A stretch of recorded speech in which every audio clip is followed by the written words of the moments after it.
ये कहानी एक छोटे से गांव की है जो घने जंगलों से घिरा हुआ था। उस गांव में लोग अक्सर एक अजीब सी और डरावनी घटना के बारे में बात करते थे। वह थी एक चुड़ैल की। कहा जाता था कि यह चुड़ैल रात को अकेले रास्तों पर घूमती थी। उसका चेहरा कटा फटा और आंखें रक्त लाल होती थीं। वह अक्सर उन लोगों को निशाना बनाती थी जो देर रात घर लौटते थे।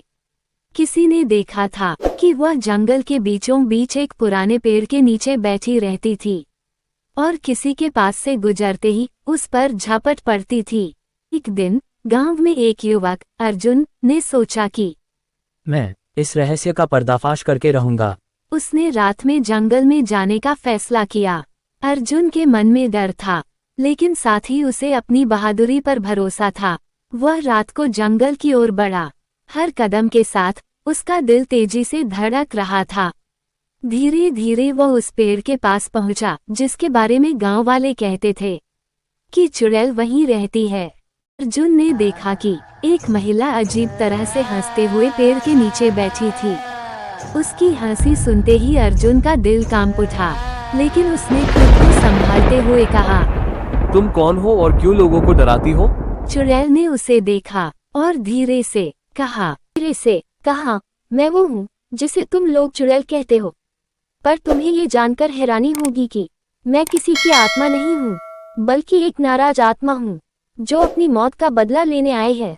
अर्जुन ने घबराकर पूछा, तुम्हारी मौत हुई कैसे? चुड़ैल ने कहा, बहुत साल पहले इस गांव के लोगों ने मुझसे छल किया। उन्होंने मुझे धोखा दिया और मेरी जान ले ली। तब से मैं यहाँ भटक रही हूँ अपने दुख और बदले के लिए। अर्जुन ने उसे समझाने की कोशिश की। अगर तुम अपने गम को छोड़ दो तो शायद तुम शांति पा सको। चुड़ैल कुछ देर चुप रही और फिर उसने कहा, तुम सही कहते हो, मैंने बहुत दुखों को झेला है। शायद अब मुझे अपनी आत्मा को शांति देनी चाहिए। इसके बाद चुड़ैल ने अर्जुन का धन्यवाद किया और धीरे धीरे वह हवा में विलीन हो गई। इसके बाद से उस गांव में कभी भी कोई चुड़ैल की घटना नहीं घटी।